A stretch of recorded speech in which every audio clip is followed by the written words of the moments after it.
Salam sejahtera dimanapun sahabat-sahabat semua berada. Sahabat-sahabat pendengar, hari ini kita akan membahas sebuah kasus yang mengguncang, sebuah kasus yang menggemparkan Pekanbaru. Seorang aparatur sipil negara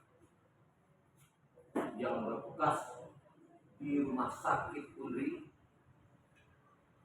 menembak seorang remaja yang berumur 14 tahun dengan senapan angin.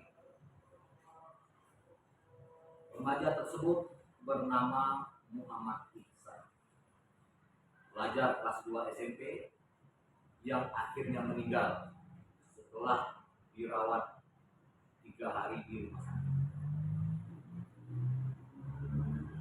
Kasus ini sudah berjalan di Pengadilan Negeri Pekanbaru, namun menimbulkan banyak pertanyaan. Jaksa penuntut umum hanya menuntut 4 tahun penjara, sementara keluarga korban menilai tuntutan itu sangat ringan bila dibandingkan dengan nyawa seorang anak. Dalam podcast kali ini kita akan membahas tentang kronologis, analisa hukum, dan terutama di mana letak keadilan bagi korban dan keluarga. Apakah senapan angin bisa dianggap sebagai senjata api? Apakah hak korban sudah dihormati dalam persidangan? Dan langkah apa yang bisa ditempuh? Bersama saya di sini Rusdi Gromi, advokat yang tergabung di tim advokat pembelaan keluarga korban dan korban dari Rusdi Gromi Law Firm. Advokat sekaligus kuasa hukum keluarga korban. Mari kita kupas tuntas kasus penembakan oleh ASN di Pekanbaru ini demi mencari keadilan yang sebenar-benarnya. Untuk itu, saya perkenalkan yang hadir dalam podcast kali ini. Silakan, Bang Hasran. Baik, terima kasih sahabat terbaik saya. Perkenalkan, nama saya Hasran Ilawadi, sarjana hukum, magister hukum, salah satu penasihat hukum dari korban dugaan penembakan anak dari kantor dari Lopin RP Lopin. Kemudian ada ini Bung Ridwan yang luar biasa, silakan. Terima kasih. Perkenalkan, saya Muhammad Ridwan, sarjana hukum, magister hukum, dan saya juga termasuk dalam kuasa di kasus penembakan ini dalam kantor hukum LP Lopin. Kemudian ada Bung Fikri, silakan. Baik, terima kasih. Kita dari kantor hukum Lopin, kita selaku penasihat hukum dari keluarganya Ihsan, di mana kemarin ada kasus penembakan di Pekanbaru dan sekarang kita lagi berjalan di pengadilan. Kemudian ada Bung Juanda, silakan perkenalkan diri. Perkenalkan, saya Johannes Saputra, SK. Saya kuasa belum tergabung di RP Lopin, kuasa hukum dan juga. Baik, saya coba mereview kembali ya. Saya ceritakan dulu kronologisnya anak ini, almarhum.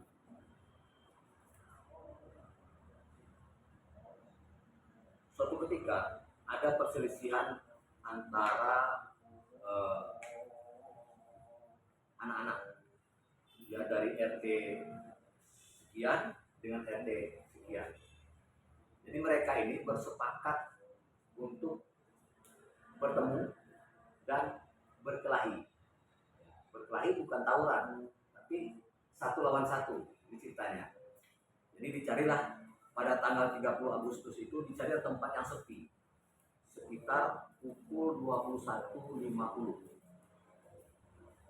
Dapatlah tempat itu di Jalan Taman Karya di salah satu gang Muslimin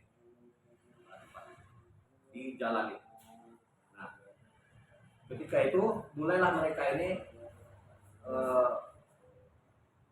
bersepakat untuk memulai ya di RT anak-anak dari RT sana 1 orang, dari RT sini 1 orang. Si korban ini menonton, bukan ikut berkelahi. Nah, dan itu terekam, ada rekamannya. Kemudian berkelahilah 2 orang anak ini. Nggak lama berkelahi, yang lainnya menonton, jam 10 malam itu.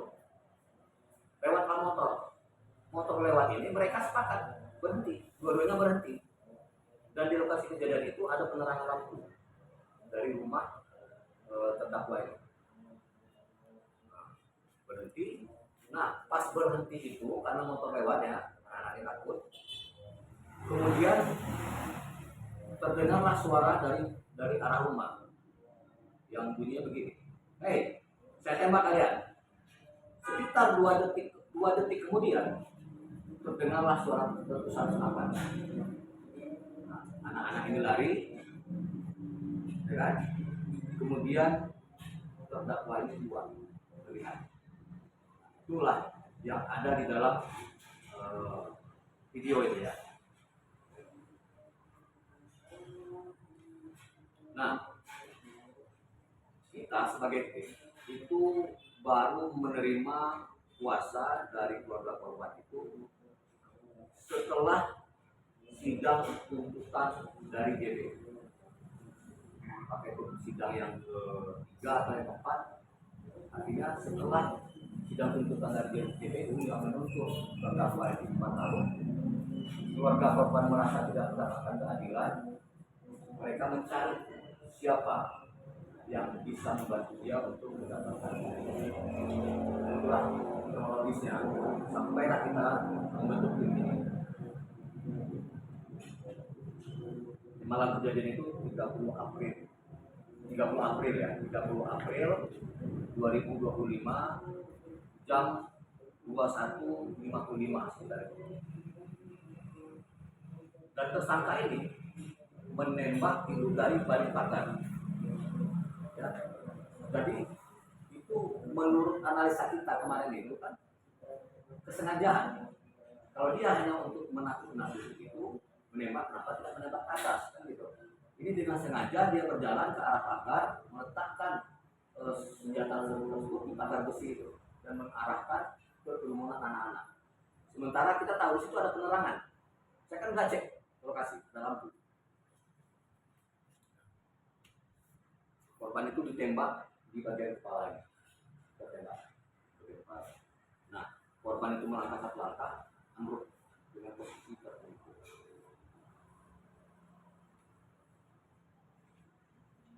Dalam tuntutan JPU memang ada memasukkan terkait undang-undang perlindungan. Undang-undang pasal 80 ayat 3 itu. Nah, sekarang saya coba minta dulu Junto pasal 359 KUHP. Kalau UU PA itu ancaman hukumannya 15 tahun penjara dan denda 3 miliar. Kalau pasal 359 itu ancaman hukumannya maksimal 5 tahun penjara. Sekarang untuk pertama kita minta dulu pada rekan kita Bung Hasran terkait penerapan pasal tersebut dan bagaimana. Baik, terima kasih. Sangat luar biasa. Menurut pandangan secara yuridis ya, penerapan hukum terhadap dugaan saya itu bisa dilihat dari berbagai perspektif. Di posisi sebagai DPO, mereka juga memiliki satu perspektif. Perspektifnya apa? Perspektifnya itu tetap mengacu kepada panduan ataupun pedoman. Jadi mereka juga dalam hal ini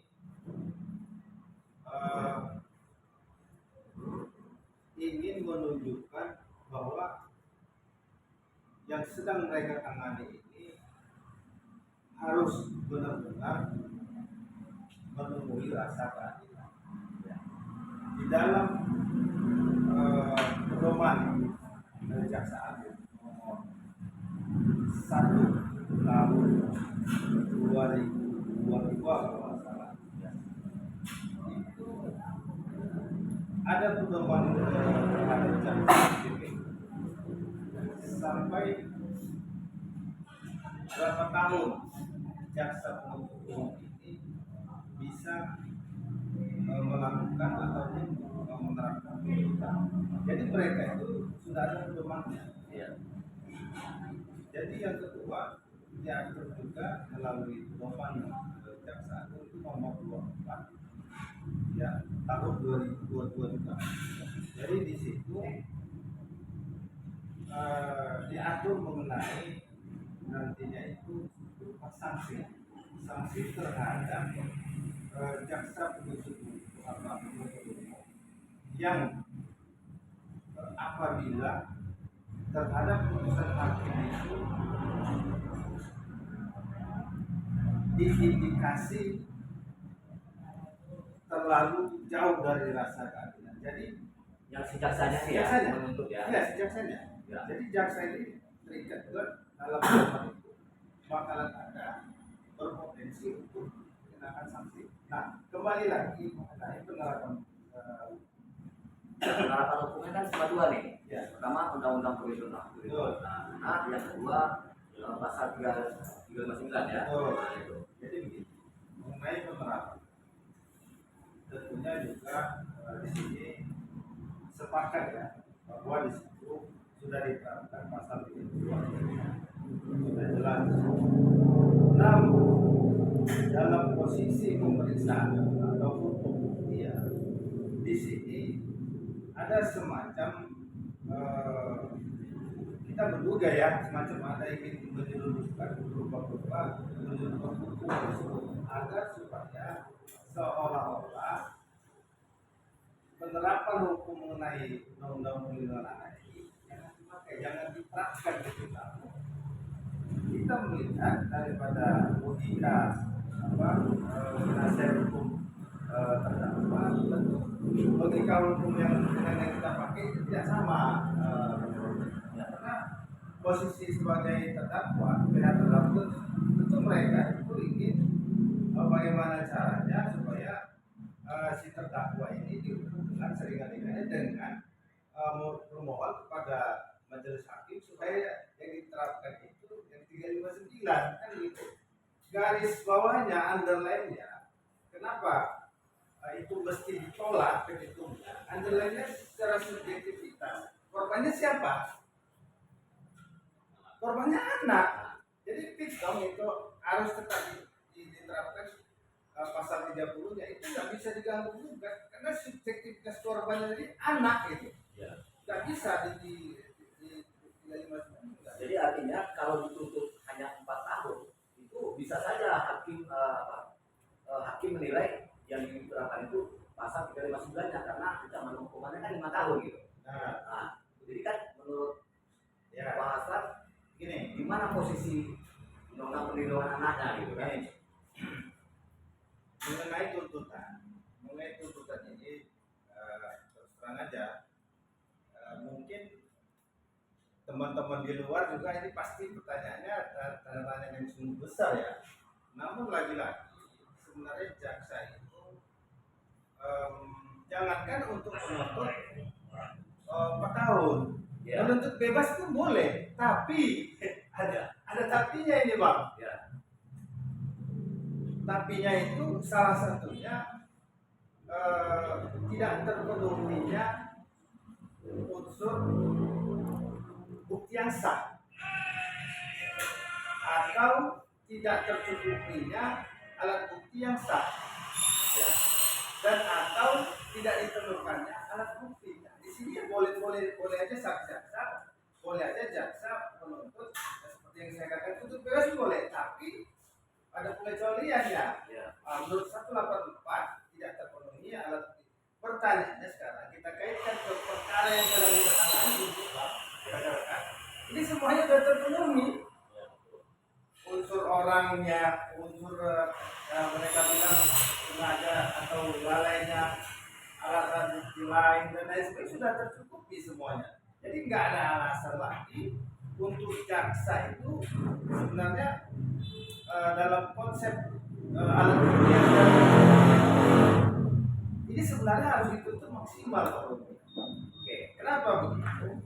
Karena secara satu sisi kita melihat PH terdakwa ini tetap dia memunculkan satu argumentasi di mana secara subjektivitas dari terdakwa ini yang dimunculkan itu kan itikat baik terdakwa terhadap korban. Itu sah saja, nggak ada masalah, tapi kan itu secara subjektivitas dari terdakwa, itu kan upaya mereka, itu kembali lagi kepada hakim nanti.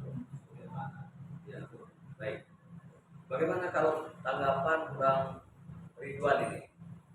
Jaksa kan menuntut 4 tahun itu, 4 tahun dan denda 20 juta rupiah. Coba kita minta dulu tanggapan Bang Ridwan. Dari hukumnya bagaimana? Terima kasih.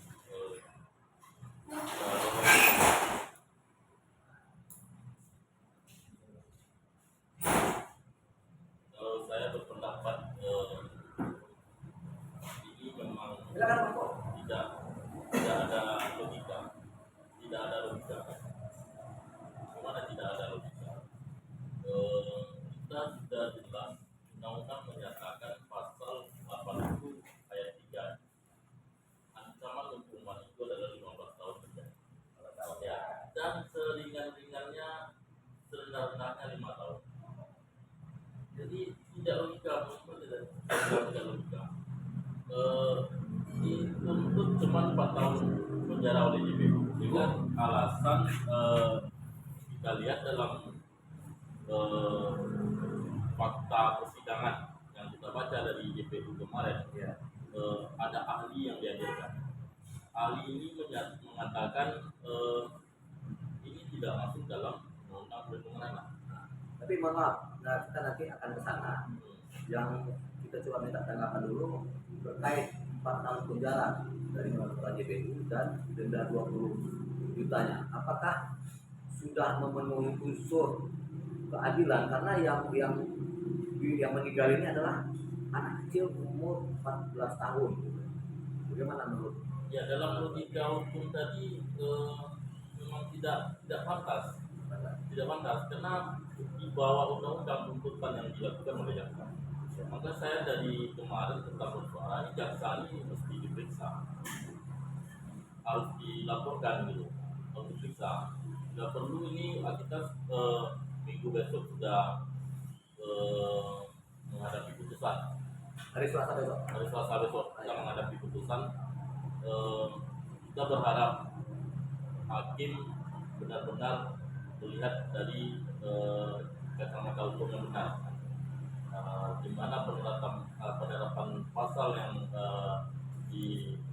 yang dituntut itu penerapan pasalnya sudah betul, prosesnya sudah betul, tapi mekanisme dia memutuskan finishing dia tidak betul.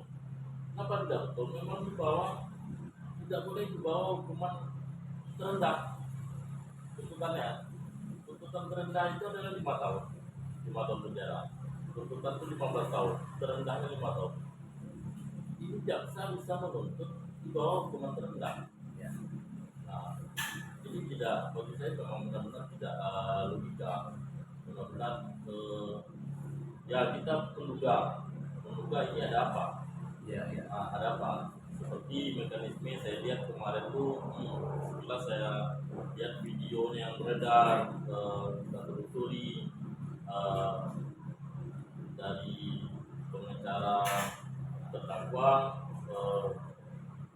membela tadi itu dia ibaratnya bukan tidak sengaja, dan dia tidak menyangka dalam sebuah senjata itu ada peluru yang tersimpan, dan logikanya kalau dia tidak mengetahui ada peluru yang tersimpan di dalam itu, dan nah mungkin dia mengambil senjata. Buat apa dia mengambil senjata? Dan satu lagi, sedangkan polisi aja untuk memberi peringatan, dia pasti menembak ke atas ya, bukan kepada orang. Nah, jadi saya sudah sebenarnya memang bisa dia nembak atas. Satu langkah mungkin dia keluar dari rumah, kedua langkah itu dia ke atas kan udah ada itu Ya. apa namanya, tidak ada atap gitu. ya, Bisa aja dia nembak atas kalau memang niatnya untuk mengusir atau menakut-nakuti gitu ya. Tapi kan ini tidak, dengan sengaja dia diarahkan. Nah, jadi mengarahkan. dalam pembelaan pun saya membacanya pistolnya tersangkut di sebuah pagar dia. Saya tidak logika semua. Memang dari pertama mungkin kita mendapat kuasanya dari pengunjung di sekedar tuntutan. Kita tidak melihat secara nyata kronologis olah TKP-nya seperti apa. Tidak diiringi oleh sebuah pengejaran. Jadi Ada kesan terdakwa ini mungkin membangun alibi seperti itu ya. ya, nah, yang saya sesali seperti itu. Tidak, dari pertama itu memang tidak logika semua, dari pernyataan ahli persidangan dia, semua mekanismenya sudah ada, sudah betul dalam bentuk penjelasan itu. Baik. Yang tidak betul itu adalah finishingnya. Jadi singkat Ya, itu betul. Baik. Sekarang kita kebetulan alhamdulillah nenek korban sudah datang ini. Kita coba sedikit bertanya kepada ibu.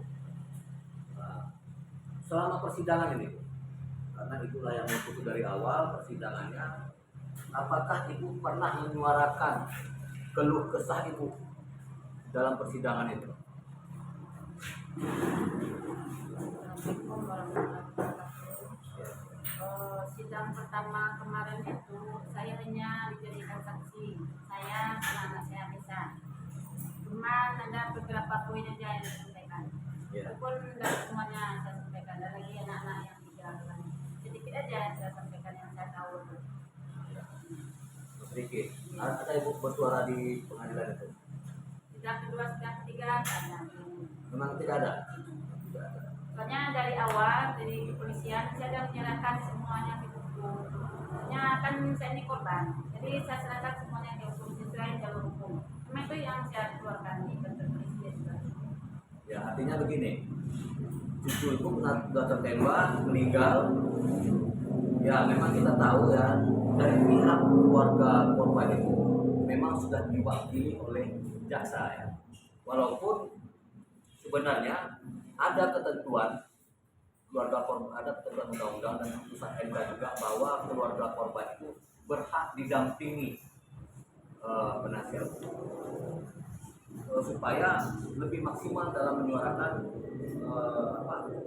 keinginan dari pihak keluarga, tuntutan dari pihak keluarga. Dan itu sudah ada aturan hukumnya, dan hakim itu wajib mendengarkan keluhan dari keluarga korban. Gitu.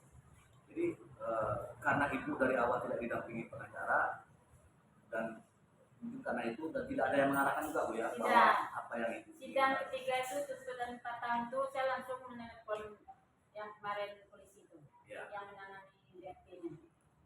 Polisi itu bilangkan, ya udah Bu, apa yang keputusan jaksa itulah yang harus diikuti. Masih ada WA saya. Jadi kita coba minta tanggapan ya, pandangan hukum usulnya dari Bung Fikri nih. Nah, ini salah satu tim dari kita juga dari RT Lover. Nah, bagaimana menurut Bung Fikri terkait keluarga korban tidak di seperti tidak diakomodir ya untuk memberikan suara itu, apakah ada meminta untuk bersuara disuruh diam atau bagaimana? Kalau nanti ada saya instruksi disuruh diam. Disuruh diam. Nanti kayaknya sepertinya di persidangan tuh saya ini tidak dianggap. Yang ada tuh hanya JPU, pengacara, hakim. Saya ini tidak ada. Oke. Nah, sekarang bagaimana menurut pandangan Bu Fikri ini terkait hal tersebut? Baik, terima kasih. Ya, sebenarnya kan kita udah ada dasar hukum ya, yaitu putusan MK nomor 65 PUU garis miring 8 Romawi garis miring 2010, yaitu kewajiban hukum untuk mendengar suara dari korban ataupun keluarga korban. Bu Fikri. Baik, pada prinsipnya sebenarnya terkait masalah kasus penembakan yang ada yang baru ini yang almarhum Ihsan, ini sebenarnya keluarga dari almarhum Ihsan terkait tuntutan jaksa yang menerapkan pasal 80 ayat 3 dengan dakwaan pertama dan dalam kedua dengan 359 dengan terkait masalah undang-undang perlindungan anak dan kekerasan.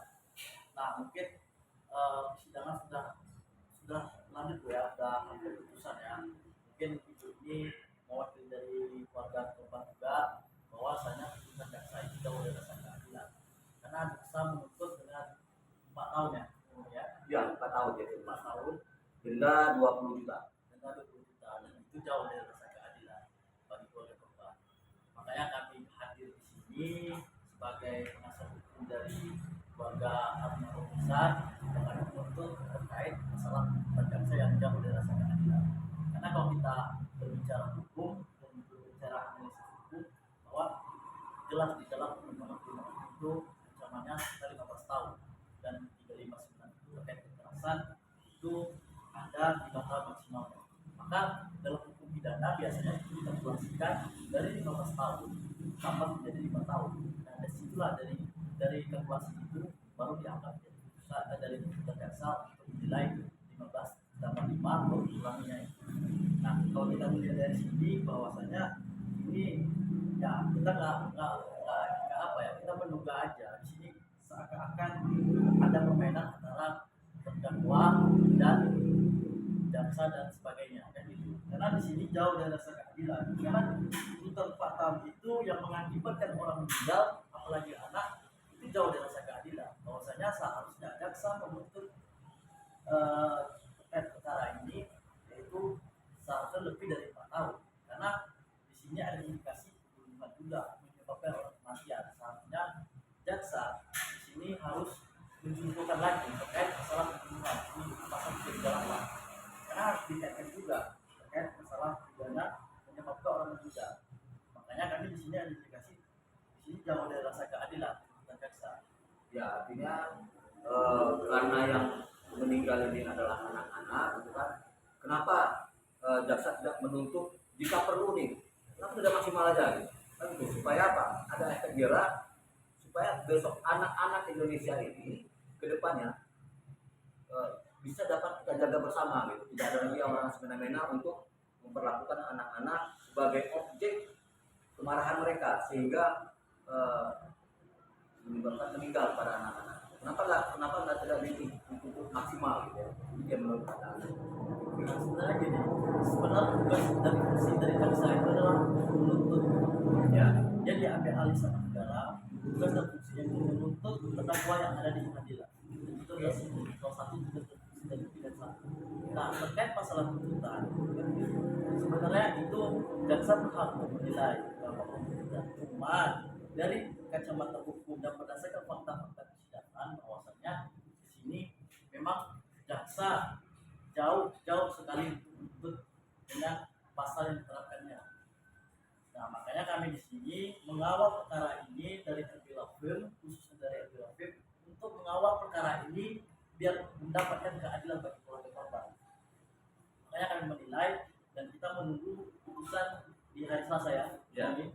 Makanya kita menunggu putusan di hari Selasa. Semoga pengadilan negeri Pekanbaru adanya keadilan bagi keluarga korban. Sekarang kita beralih lagi kepada tim yang salah seorang anggota tim yang sangat luar biasa, Bung Juanda Saputra. Nah, kita minta bagaimana nih terkait fakta-fakta yang ada dan sudah kita dengar juga bersama tuntutan dari JPU 4 tahun penjara dan denda 20 juta. Sekarang coba kita minta apa nih pesan moral dari Bung Juanda agar persoalan ini ataupun mungkin bahkan nanti putusan ini tidak menjadi presiden buruk penegakan hukum di Indonesia, khususnya dalam penanganan perkara anak. Gimana? Baik, terima kasih karena sebelumnya saya memberikan tanggapan saya mau kawan saya itu ya kalau dalam pengamatan itu saya ya kita nggak mulai mungkin kalau aku bisa nilai juga ada apa yang jaksa ini kalau memang setidaknya dia tidak menerapkan di pasal 5 anak dia bisa menerapkan pasal KUHP 338 dia bisa menerapkan dan biasa tetap pembunuhan biasa. Pembunuhan biasanya apa? Pembunuhan yang tidak direncanakan sebelumnya. Maksimalnya bukan 15 tahun. Ya. Sudah jelas mens area sudah terpenuhi. Ada dia mengatakan tembak kalian. Ada niat ya? Ada niat. Berarti jelas terpenuhi. Jadi jika jaksa memberikan 4 tahun, tuntutan dia. Ya, kita perlu menduga, kita tidak perlu, tapi kita menduga Ya. kemungkinan Ya. ada indikasi pemain. Kita harus melakukan jasanya. Dan jelas yang dibunuh adalah anak-anak. Jadi kayak malah yang ditembak adalah anak-anak yang mengakibatkan kematian. Mana yang dikategorikan anak di bawah umur itu di bawah 18 tahun. Jadi saya jauh di bawah 18 tahun maksudnya. Sini jelas berbunyi pasal 10 Undang-Undang Nomor 35 Tahun 2011 tentang Perlindungan Anak mengatur tentang tindak pidana yang dilakukan oleh orang dewasa atau anak yang berakibat kematian pada anak korban, hukuman dapat mencapai maksimal 15 tahun penjara. Karena tidak logika kita dari 15 tahun dia memberikan tuntutan 4 tahun. Kalau dia memberikan tuntutan sebesar 9 tahun masih bisa kita terima. Ini 4 tahun. Oke. Jadi seorang anak kehilangan nyawa tapi pelaku hanya dituntut 4 tahun. Apakah itu adil? Kan itu kan? Apakah itu adil? Nah, kita yakin dampak moral yang ditimbulkan atas meninggalnya seorang anak ini, keluarga korban sudah pasti sangat terpukul, kehilangan. Ya. Tadinya dia ingin membanggakan cucunya untuk menjadi bercita-cita tinggi, akhirnya harus mengalami nasib tragis dan meninggal. Jadi artinya yang disampaikan Bung Juanda tadi ini juga tidak logis ya. Orang anak meninggal hanya cukup 4 tahun gitu ya. Nah, mungkin tidak berefek terhadap calon-calon pelaku kejahatan yang lain ketika memperlakukan anak-anak secara tidak manusiawi itu begitu ya. Jadi saya agak kita selaku bukan orang tua korban tidak menerima tuntutan seperti itu. Apalagi yang dirasakan oleh keluarga korban. Kalau saya memang jadi keluarga, saya akan bersuara. Mau di luar apapun di dalam persidangan itu saya akan bersuara. Semaksimalnya Semaksimal mungkin tetap bersuara. sehingga keadilan bisa dapat tercapai ya.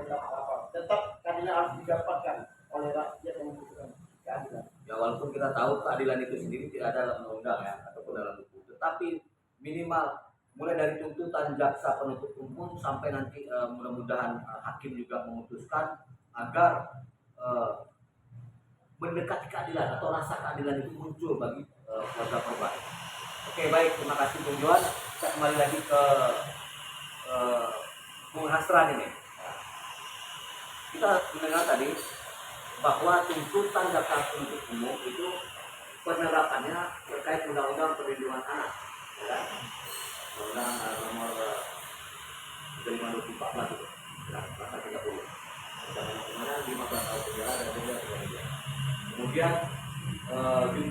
pasal 359 ya, antara hukuman 5 tahun. Nah, di sini kita melihat di sini ada anak yang meninggal, ada penembakan, ada senjata api. Ya. Nah, bagaimana menurut Bung Asra? Dalam persidangan memang ahli telah dihadirkan, itu ahli pidana. Ya. Walaupun kita mendengar keterangan ahli ini bahwa itu adalah senjata api biasa, ya kan? Bahkan dilemparkan pun ke musang, belum mati, dan itu. Bahkan beliau juga merupakan kepada kayu. Kayu itu tidak ada, bukan benda yang mematikan, tapi kalau dipukulkan bisa mati juga.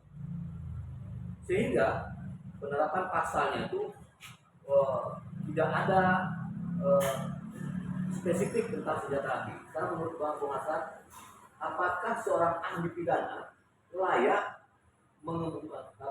berpendapat terkait senjata, atau apakah perlu dihadirkan saksi terkait senjata? Itu yang pertama.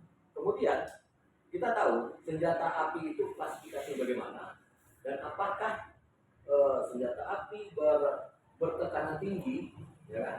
Senjata api PVC bertekanan tinggi itu layak disebut masih senjata angin atau dapat dikategorikan sebagai senjata api. Silakan Bung Hasan. Baik, terima kasih.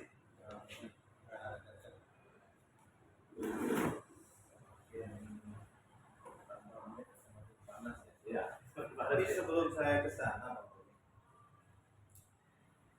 saya ingin menyampaikan beberapa pandangan, Ya. bahwa yang kita duga-duga itu layak untuk kita sampaikan. Betul. Kenapa?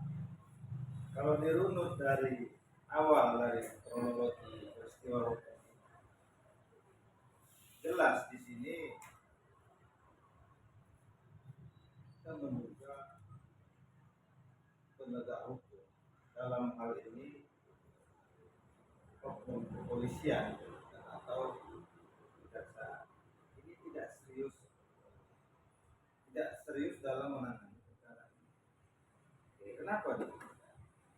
Coba kita lihat dari konferensi pers oknum terkait persoalan ini, mengatakan akan menerapkan Undang-Undang Nomor 1 Tahun 2009, Undang-Undang Darurat. Itu jelas tuh. Pertanyaannya, pada saat penyidikan di kepolisian, tentu dari pihak kepolisian sudah memperhitungkan ini undang-undang darurat bisa atau tidak diterapkan. Nah, parameternya bagaimana biar undang-undang darurat itu diterapkan? Tentu pihak kepolisian menghadirkan ahli. Tidak bisa dong mereka hanya menyatakan atau berdasarkan pendapat mereka saja, itu hanya senapan biasa, nggak bisa seperti itu. Ada semacam ruang-ruang kemudian untuk dikatakan sebagai senjata api. Ada juga pedomannya. Nah, itu makanya saya peristiwa kita oknum penegak hukum sudah tidak serius mengurusi. Nah, ketika sudah di kepolisian itu dikesampingkan, ini awalnya ya, sebenarnya musibahnya dari awal itu. Kalau udah konsisten dari kepolisian menerapkan undang-undang nomor 1, itu di kejaksaan wajib, karena dakwaan yang dibuat ataupun yang di drafting oleh JPU berdasarkan dari penyidikan. Harus dari situ, dari awal. Dan berarti dugaan Kita menduga dari penyidik ya. Kita menduga ya. Cuman kita untuk membuktikan itu perlu untuk membuktikan. Nah, kembali lah mengenai ahli yang dihadirkan di persidangan untuk menjelaskan mengenai senapan angin ya. Tentunya di sini kan kita nggak usah kita di sini, mungkin publik bisa menilai gitu. Ya. di daerah-daerah terpencil itu, maaf ya, saya off the record aja, itu nggak saya sebut nama daerahnya, itu satu rumah itu memiliki satu alat yang seperti itu. Itu sekali ditembakkan ke ini binatang hama yang berkaki 4 itu mati kok. Itu apa ya? Apalah studi kasusnya. Nah, kembali lagi. Bukan itu kasus Bang Fran. Di kampung saya, kalau orang berburu babi Baik, itu membawa senjata seperti yang baik. PVC itu, yang bertekanan tinggi itu. Babi itu roboh itu. Ya. Nah, saya teruskan. Nah, kembali lagi ke pertanyaan Bang Romi. Apakah senapan termasuk dalam kategori senjata api? Kenapa yang gunakan ini? Betul, betul. Kita jangan masuk ke yang gunakan dulu. Oke. Kita harus analisis juga pandangan dari ahli. Ya. Pandangan ahli yang meringankan ya. Itu terserah sama dia aja. Sebenarnya dalam konsep dia untuk memberikan keterangan yang meringankan, sah saja, ada masalah. Benar. Posisi senapan angin itu bisa diperjualbelikan. Lagi-lagi saya katakan tapi ada tapinya dengan spesifikasi yang bagaimana, yang tekanan anginnya bagaimana, sebesar apa, kekuatannya berapa PSI. Ini tentu ada ruang-ruang yang menguji itu masuk kategori mana. Nah, tentunya mengacu kepada Perpol, karena yang mengatur tentang alat-alat keamanan itu menjadi Perpol melalui Perpol nomor 1 tahun 2022 baru nih. Masalah itu di pasal 27 jelas di sana dikatakan yang termasuk alat keamanan itu senjata angin. Coba sekarang bisa ada senjata angin. Jadi yang termasuk senjata angin apa? Pistol angin, senapan angin. Kan jelas tuh. Nah, kalau nggak salah di huruf F-nya lagi dia katakan yang termasuk senjata api berdasarkan pasal 27 tadi termasuk senjata api. Nah, untuk dikategorikan sebagai senjata api ada juga lagi iya itu ya tetap dulu tetap sama termasuk. Jadi ada juga ruang-ruang pengujian Bang Romi. Ruang pengujian ini ya uji forensik, uji laboratorium. Jadi tidak bisa ahli pidana membahas tentang Saya belum sampai sana. Makanya sekarang ini menjadi perlakuan kita bahwa penanganan perkara ini tidak berbeda. Saya menggunakan diksi katanya itu tentunya dengan dasar yang kuat. Kita mengetahui dari awal ini begitu katanya. Nah, siapa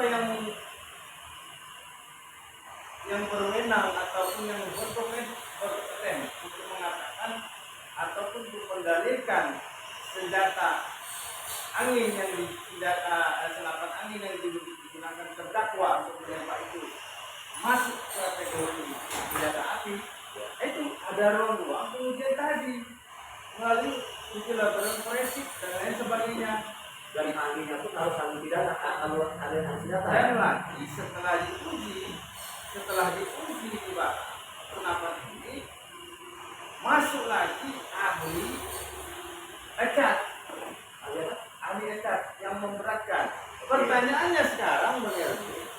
Jaksa nggak menghadirkan ahli yang memberatkan. Iya. Ya jelas nih. Jadi kita bisa aja kita menduga ini apakah jaksa di sini ini membela kepentingan korban atau membela kepentingan terdakwa gitu ya. Jadi benar dari pihak terdakwa sudah mengajukan ahli, kita tidak pakai. Cuma keterangan ahli yang disampaikan itu konteksnya untuk mendominasi kepada siapa? Ya. Kita melihat dominasinya ke terdakwa kan? Ya. Nah, yang lebih lucunya lagi, Bang Romi, Bang Heri, rekan ahli kita ini menjelaskan yang bukan dalam konsep pengetahuan. Masa iya seorang ahli pidana bisa menjelaskan mengenai senjata senapan ataupun senjata? Kan ini di luar daripada pengetahuannya. Kita mengatakan ini melanggar, tidak. Kita mengatakan ini di luar prosedur, tidak juga. Ya. Nah, jadi sekarang ini kita bisa menilai dan juga nanti rekan-rekan lain dan lain sebagainya bisa menilai ini yang memang tidak ideal untuk seorang ahli pidana untuk menjelaskan mengenai senjata. Dan lagi saya melihat pernyataan dari keterangan dari ahli itu tidak memastikan. Lagi-lagi di sini kan di luar konsep ilmu pengetahuannya. Itu sementara Bang. Oke, baik, terima kasih Bung Hasan. Pemirsa, sahabat dimanapun berada, hak korban adalah hak yang dijamin oleh undang-undang. Tapi dalam kasus ini, suara korban ataupun suara keluarga korban nyaris tak terdengar di ruang sidang. Jadi baik untuk mengetahui lebih lanjut, teruslah tonton podcast kita itu sampai dengan selesai. Sekarang kita beralih dan kita tanyakan kepada Bung Ridwan ya, Bung Ridwan. Dalam pembahasan kita tadi banyak yang kita dengar seperti ada keanehan, kejanggalan di mana pihak yang berkompeten itu tidak dihadirkan dalam persidangan. Ini persidangan ini menyangkut terkait keadilan tentang nyawa seorang anak ya, yang ditembak oleh seorang ASN. Maksudnya ASN ini juga harus menjaga kewibawaan ya, kewibawaan dia sebagai seorang ASN sebagaimana. Nah, kita semua yang hadir di sini yakin bahwa keadilan itu akan hadir. Ya, semoga bahkan Presiden Prabowo yang luar biasa hari ini kita sangat banggakan. Kapolri juga jika perlu merespon ya, perkara pidana yang saat ini membingkang kembali. Jadi menurut Bang Ridwan, kira-kira nih terkait adanya gojangan di dalam hal pemeriksaan, dalam hal sebagai ada saksi yang tidak dihadirkan, yang tidak berkompeten, ya. Kalaulah nanti putusan, walaupun kita tahu nih, putusan hakim itu tidak terikat dengan JPK. Nah, kira-kira nanti kalau putusan itu sama, dan putusan hakim itu sama dengan putusan JPK, atau bahkan lebih ringan, ya, apa yang harus dilakukan kita sebagai tim, ya, yang mewakili keluarga korban untuk selanjutnya? Kira-kira apa? Terima kasih. Memang kita di Indonesia ini sudah menganut no viral, no justice. No viral, no justice ya. Jadi sebuah perkara itu kalau tidak viral, ya, hukum seenaknya para penegak hukum kita ini seenaknya kita berkacamata dengan kasus di Surabaya. Ya, seorang anggota DPR RI yang mana membunuh atau menganiaya pacarnya yang mengakibatkan meninggal dunia. Ya, akhirnya diputus hakim lepas, ya kan? Ya. Bagaimana kronologis itu? Kita berkacamata di sana. Yang sudah diputus nih, tepat. Akhirnya diperiksa semuanya dari hakimnya diperiksa, kiranya ada permainan juga. Semua diperiksa, akhirnya ini sidang ulang kembali, akhirnya dituntut 15 tahun penjara yang anggota DPR itu. Jadi ada jurisprudensinya lah ya, Ya, jurisprudensinya kalau kejadian ada di Surabaya, ya, di mana seseorang sudah dituntut mengakibatkan orang lain meninggal, ya, terus dalam persidangan diputus bebas. bebas oleh hakim ya. Ya. Kemudian Keluarga tidak menerima. keluarga tidak menerima, banding. Ya, Banding. banding. Banding. Publik pun tidak menerima. Ya, Jadi karena sempat banyak tanya, ya dihebohkan semuanya. Diviralkan di media Ya, sosial. jadi saya merasa Dan kemudian pelaku yang difonis bebas itu pihak keluarga terima melalui tim kuasa hukumnya mungkin ya, Ya. mengajukan banding. ya Akhirnya jaksa diperiksa. jaksa diperiksa, hakimnya diperiksa. Kalau nggak salah saya hakim diberhentikan oleh diberhentikan habis itu diperiksa kedapatan di sana itu adanya politik apa ibaratnya suap. Jadi perkara disidangkan ulang. Sepertinya dibanding ya kalau nggak salah. Ini terkait putusan yang sudah disampaikan hakim itu dianggap Ya, karena semakin nggak bisa di ini ya. tapi ada ruang-ruang dari pada Iskan jadi warga ini jaksa tuh Ya, nanti jaksa penggantinya itu mengajukan banding. jaksa pengganti. Ya kan jaksa yang mau menangani perkara pertama kan dari periksa tuh Ya, dari dipecat ya gimana? kita Nah itu berhentikan. artinya di situ ada ruang jaksa yang baru untuk mengajukan banding. Kan Oh ya, Oh itu. akhirnya diputus 15 tahun. 15 tahun penjara. untuk putusan pengadilan pertama itu saya tetap dianggap Satu. Ya. Jadi nanti kita juga larinya akan ke sana ya. Jadi kita juga harus siapkan dan bahkan mungkin sudah kita siapkan mengantisipasi jika nanti dalam putusan hakim ya sangat jauh dari rasa keadilan. Ya kan? Tapi Maka kita minta nanti jaksa untuk banding. kita lihat jurisprudensinya memang lebih kalau dalam perkara yang di Surabaya kemarin jaksa itu menuntut kalau nggak salah 5 tahun Jaksa menuntut 5 5 tahun. tahun penjara. Oke. Akhirnya hakim membebaskan. Ya, balik dengan kita perkara yang kita pegang sekarang ini. Iya ya. Ya, perkara yang kita pegang sekarang ini tuntutan itu di bawah tuntutan minimal, tuntutan rendah-rendahnya.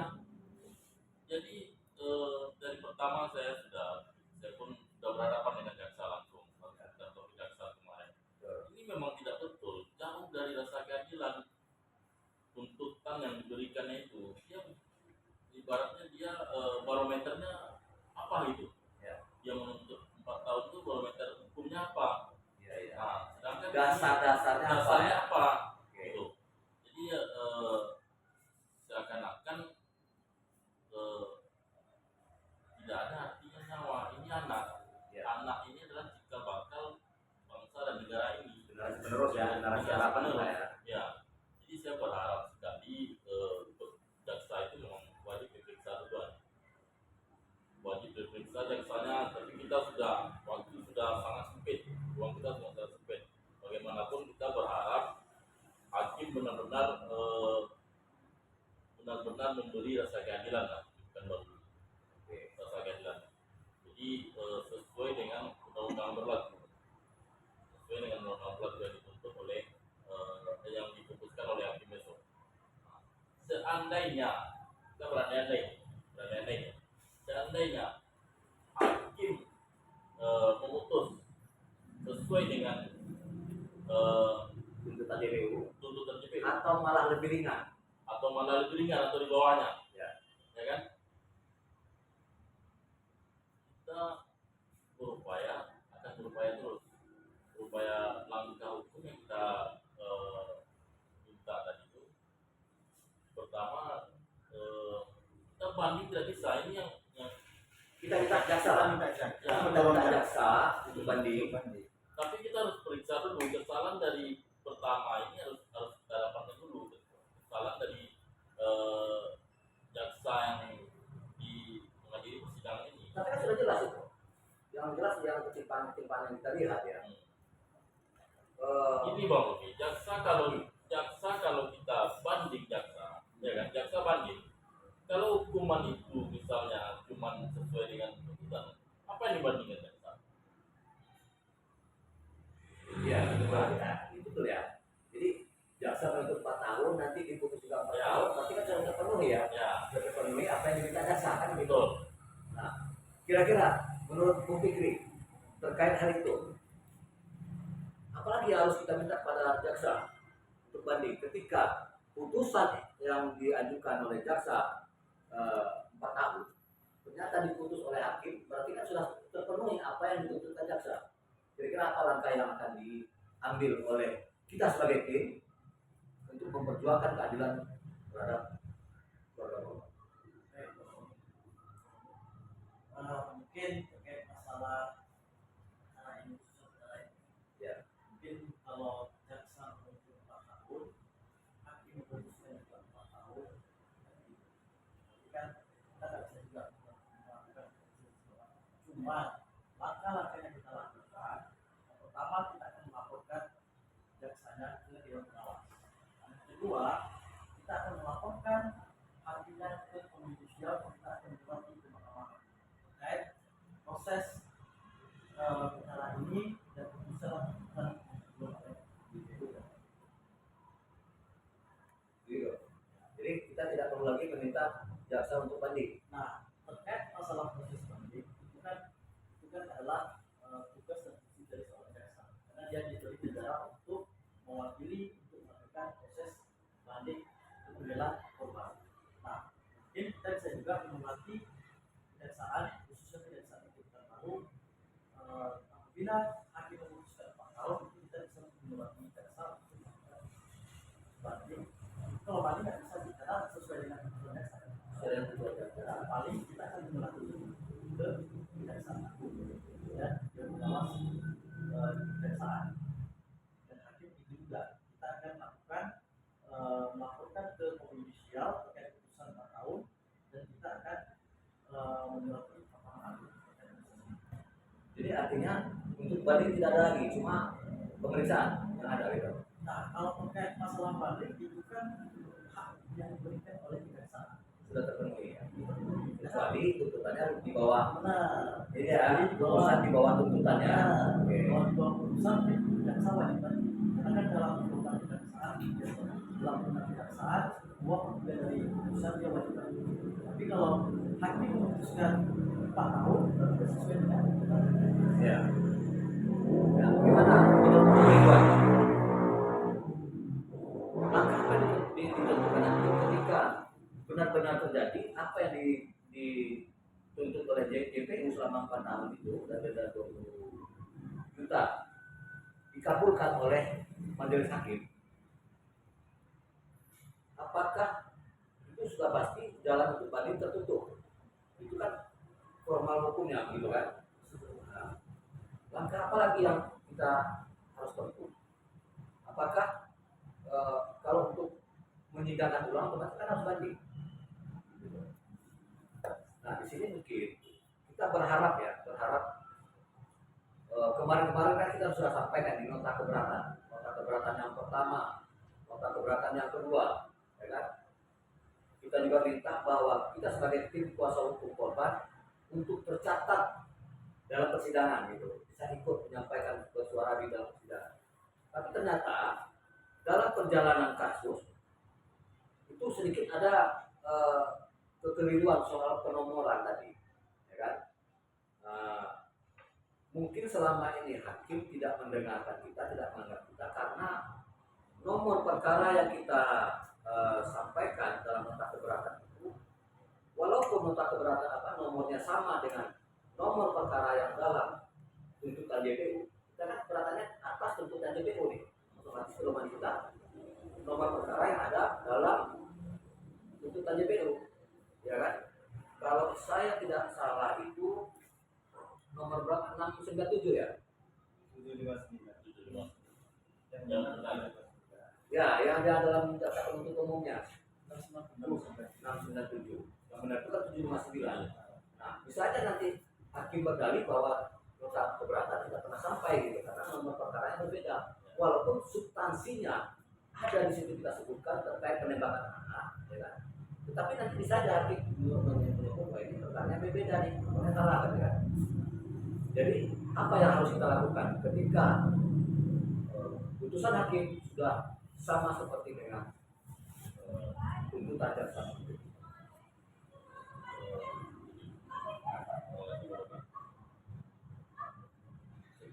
izinkan saya Bang Hasan bicara. Dari pertama tidak ada keseriusan untuk menangani perkara ini. Contohnya aja kita sudah dapat di pertengahan dan pengunjung lah, dari pertengahan lagi pengunjung jalan. Nomor perkara yang salah itu sebuah substansi yang keliru untuk surat dan menyurat, ya kan? Nah, kita dapatkan nomornya setelah kita menanya di PTSP, nomor yang benar itu, nomor berapa nomor yang benar? Ya, yang dikasih oleh JPU tadi nomor perkaranya 697, yang mana perkara itu lalu lintas kalau nggak salah. Ya. Jadi benar-benar tidak profesional, tidak ada keseriusan untuk nyawa seseorang itu tidak ada.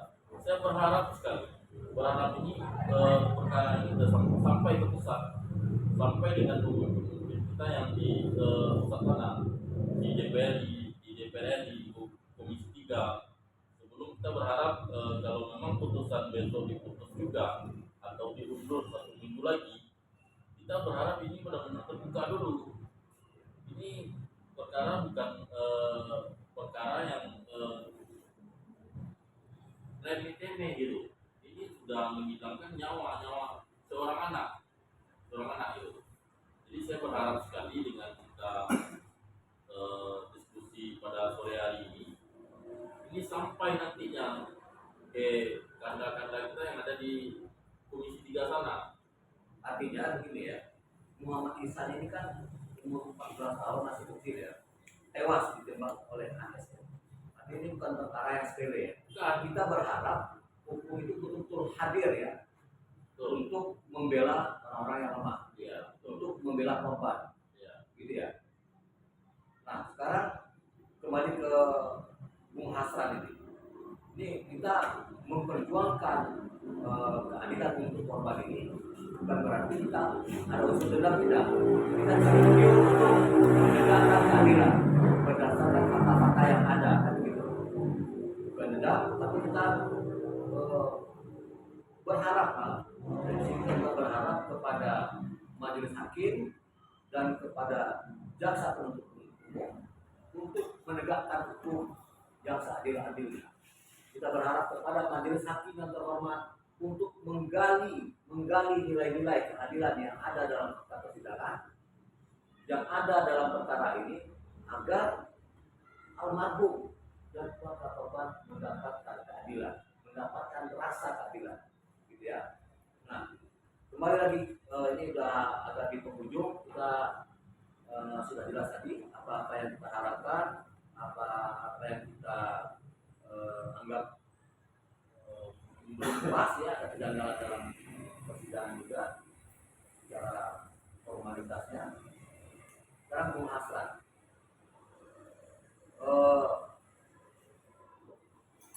kira-kira apa nih nanti? Misalnya langkah apa? Ya, pasca nanti penetapan hakim. Kalaulah itu nanti diputus 5 tahun nih, tadi udah 4 tahun atau lebih, sekarang diputus 5 tahun atau lebihnya misalnya 6 tahun. Ya. Kira-kira apa kita sebagai tim langkah apa yang akan kita ambil? Apakah kita cukup sampai di situ atau melakukan langkah-langkah lain? Terima kasih Bung Romi. Sebelum saya berkomunikasi, saya ingin kembali hakim dalam pertimbangan hakim dalam atau prinsip hakim dalam pusat, mana dalam hukum pidana hakim dalam mengambil keputusan, salah satunya itu ada prinsip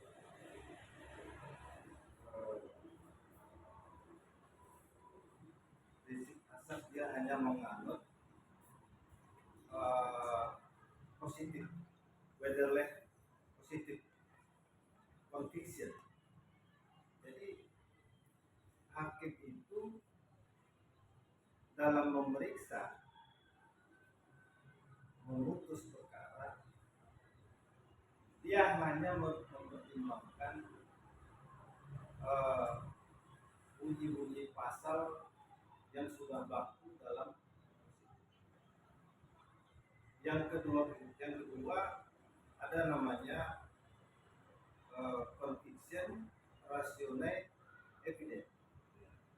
Jadi hakim itu mengambil membuat keputusan itu hanya berdasarkan keyakinannya. Nah, ini salah satu prinsip hakim dalam membuat keputusan. Yang seterusnya itu ada yang namanya conviction positif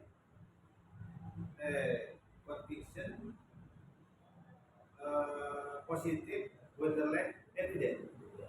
Saya ulangi, conviction negatif Wetherland evidence. Jadi di sini hakim itu dalam memutus perkara tidak hanya mempertimbangkan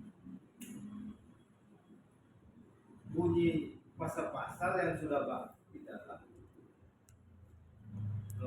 undang-undang ataupun peraturan yang mengatur.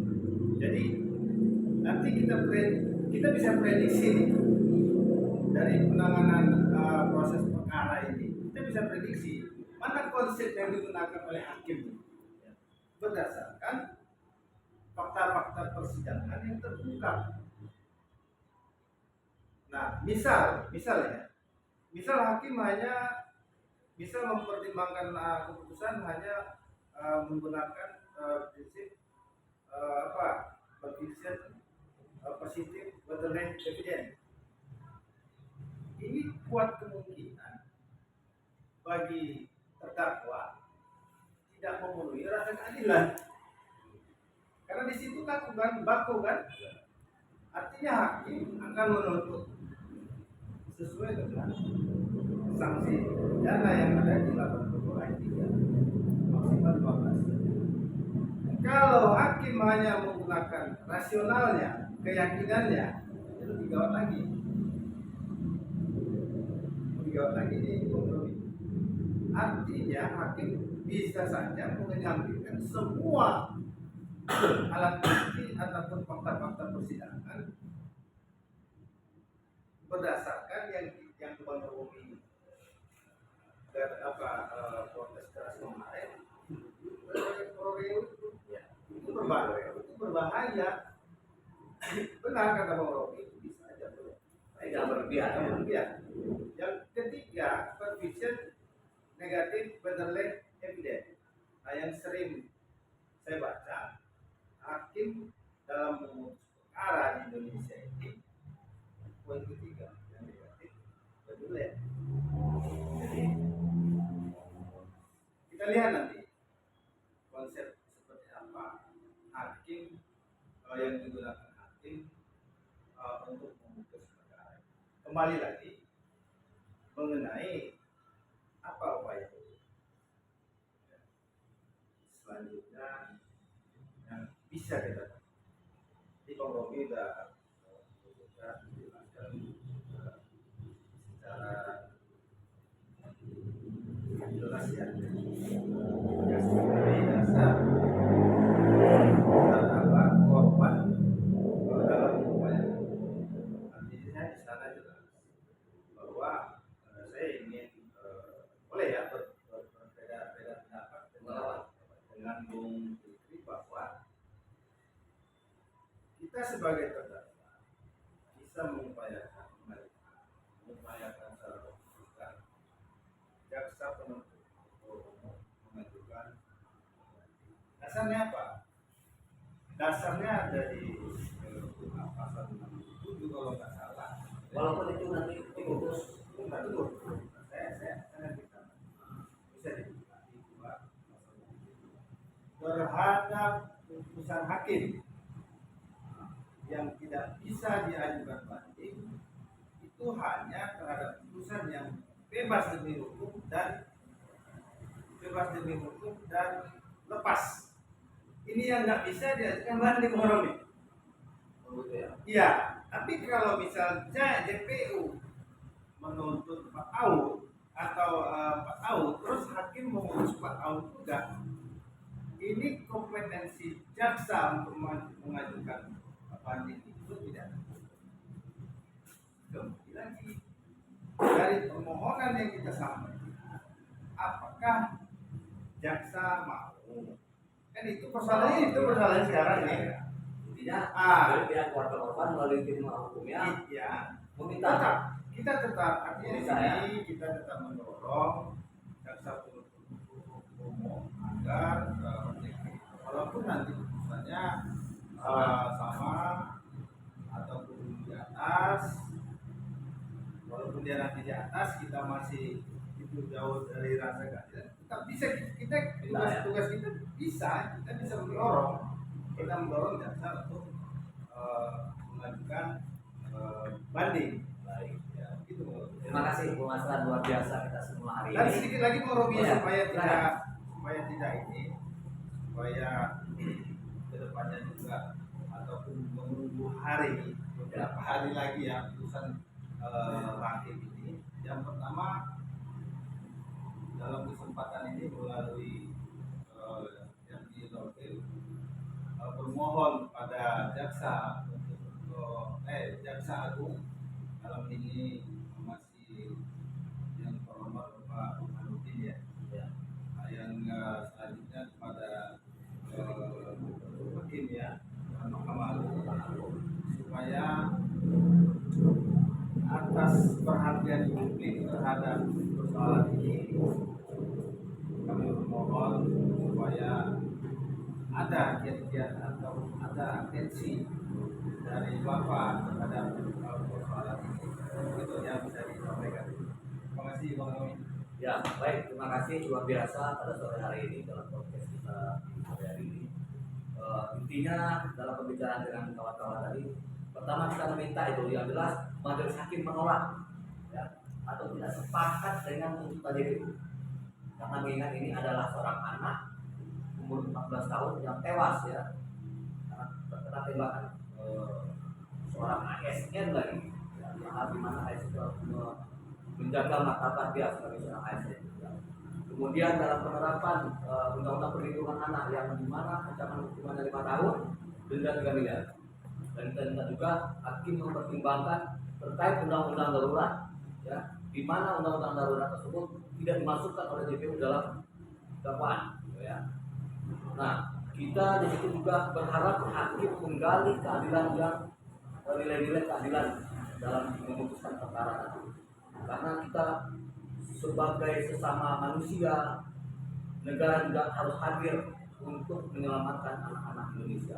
Di sini kita bukan masalah soal dendam, tapi kita bagaimana keadilan itu hadir ya di tengah-tengah masyarakat, dan hakim sebagai perpanjangan tangan Tuhan juga harus dapat memutus keadilan berdasarkan aturan ini.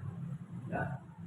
Jadi demikian sahabat ataupun saudara-saudara pendengar sekalian, dari kasus ini kita belajar bahwa hukum tidak hanya soal pasal-pasal, tetapi tentang rasa keadilan seorang anak yang bernama Muhammad Ihsan telah kehilangan nyawanya dan keluarganya kehilangan masa depan yang mereka cintai. Kami selaku kuasa hukum keluarga korban tidak mencari balas dendam. Kami hanya ingin hukum ditegakkan secara adil, proporsional, dan memberikan pesan kuat bahwa nyawa anak bangsa tidak bisa digantikan dengan hukuman ringan. Harapan kami, majelis hakim berani memutus sesuai hati nurani, dan jaksa penuntut umum juga mau menempuh langkah banding bila putusan nanti tidak mencerminkan rasa keadilan. Semoga kasus ini menjadi pelajaran berharga bagi kita semua bahwa perlindungan terhadap anak adalah kewajiban kita bersama, dan suara korban harus selalu didengar di ruang pengadilan. Saya Rusdi Bromi bersama tim hukum keluarga korban mengucapkan terima kasih telah menyimak. Mari kita kawal terus proses hukum ini demi keadilan untuk almarhum Muhammad Ihsan dan untuk semua anak Indonesia. Waalaikumsalam warahmatullahi wabarakatuh. Salam Mubarak. Salam Mubarak. Alhamdulillah. Aku nggak